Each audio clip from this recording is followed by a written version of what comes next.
আমার খাগড়াছড়ি জেলার সভাপতি এসেছেন লোকমান।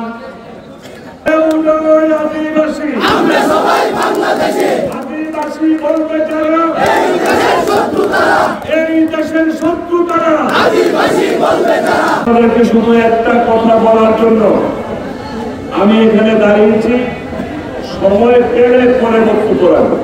মানুষ, ছাত্র জনতা, বিশেষ করে আমাদের ছাত্র পরিষদ বাধ্য হয়েছে দায়িত্ব